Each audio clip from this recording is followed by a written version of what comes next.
how do I learn standards? How do I get better at playing standards? How do I not forget standards now? I've learned these tunes and I've got in my ears, my fingers, whatever, and I let them go for 2 weeks and then they vanished. Poof. So let's talk about this today.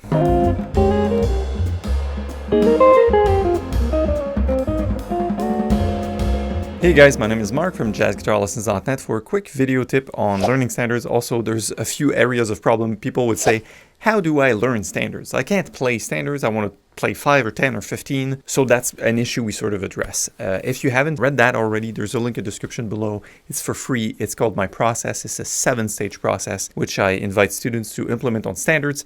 Still the way I do it on myself on standards, and the way hundreds of students are doing it. That's my recipe. Of course, I give away the secrets. It's pretty obvious. Learn the chords, learn the melody, etc. So you can find out all about it. So that's how do I learn standards? How do I play standards? That's one problem. Then people have another problem would go, how do I get better at playing standards? Which is sort of another thing, which entails, well, maybe you need more voicings, maybe you need more scales, maybe you need certain arpeggios, right? So it's like anything, you start and then you get good enough, and then you want to get better, you want to get good. And the other question I get from the people going, how do I get better, is how do I not forget standards now? I've learned these tunes, and I've got in my ears, my fingers, whatever, and I let them go for 2 weeks, and then they vanished. Poof. First main thing I want to tell you, if you are not yet able to understand how the 7-step process works, these 7 stages, just go read it out. It's a free page, super long, it's on the website. And you can also go to the fellowship, which is my free community, and it's explained in the format of a course, all right? So it's 7 videos. We do it on Stella by Starlight and Autumn Leaves, and then you totally get it. Once you get it, your mission, shall you accept it, is to learn to implement this on at least 5 tunes. So take the tunes you want. Maybe take a blues, like Tenor Madness. Take Autumn Leaves and Blue Bossa, and maybe a ballad, and maybe something else, and then you're all set. Maybe 2 standards, 1 ballad, 1 bossa in your set, all right? After you can do this, it means that minimally you'll be able to play what I call a jam session over the songs, meaning you can show up and play the head in and head out.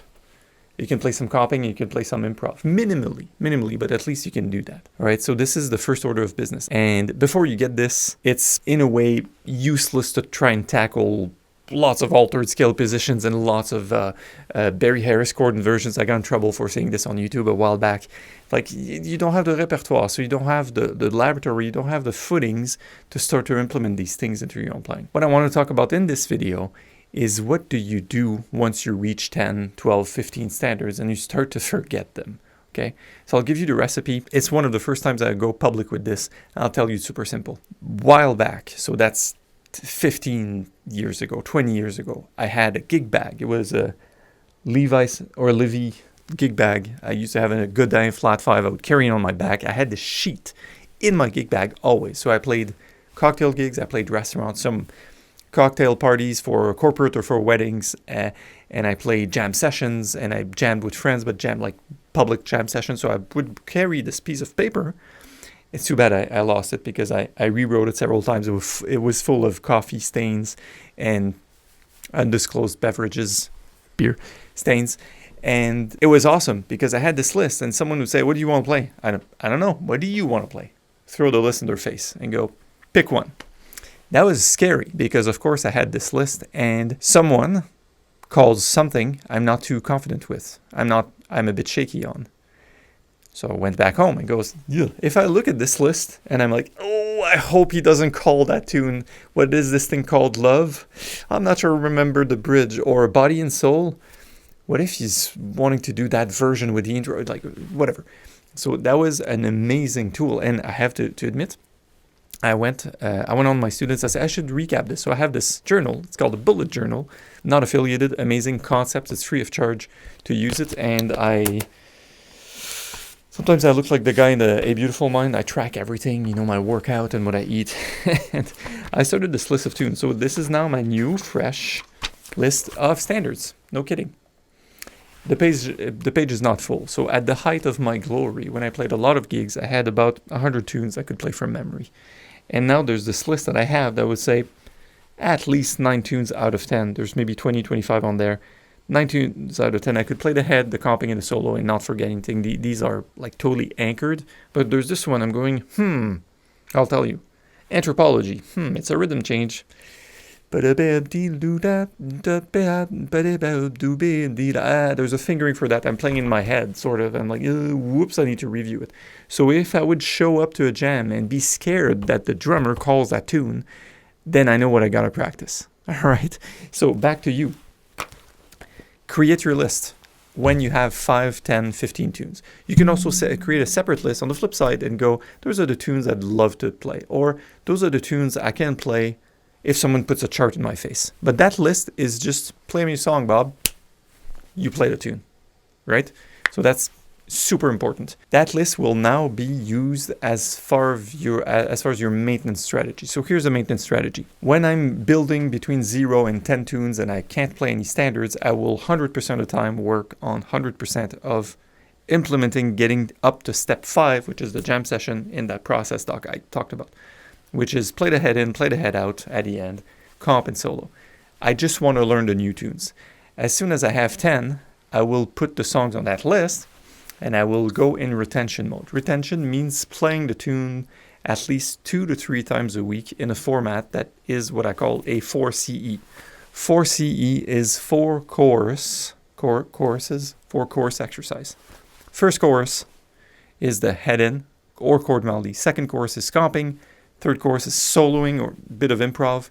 Last chorus is head out, so the melody again. Okay. As soon as you have that concept, so you set up the metronome and you play it without stopping.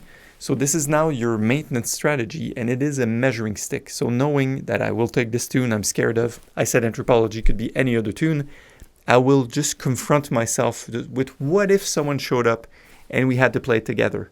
It's a great measuring stick to see which chords I'm forgetting, if I'm not in time, if this or that. It's a measure of where I'm at with that tune, right?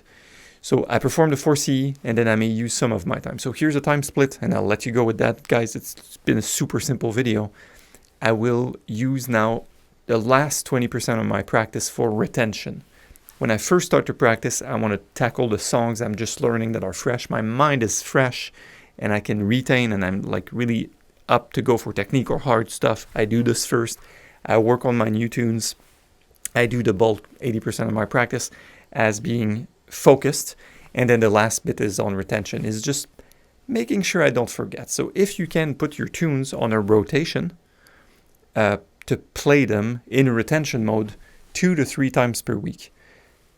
Caveat, you don't need to reinvent the wheel, you don't need to play amazing solos, you don't need to play anything on that, you just make sure that you can hold your own, and then you can maybe set up another milestone to go, well, I want to go from 15 tunes to 20 to 25 that I can call from memory, and that's it. So I hope you enjoyed these videos.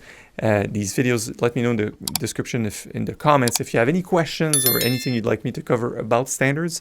Make sure you see the Jazz Guitar Fellowship, free link in the community description below, and also the way to do the process, a 7-stage process. That's all in the description below. I'll see you soon on the website and on the channel. Thank you, guys. Bye.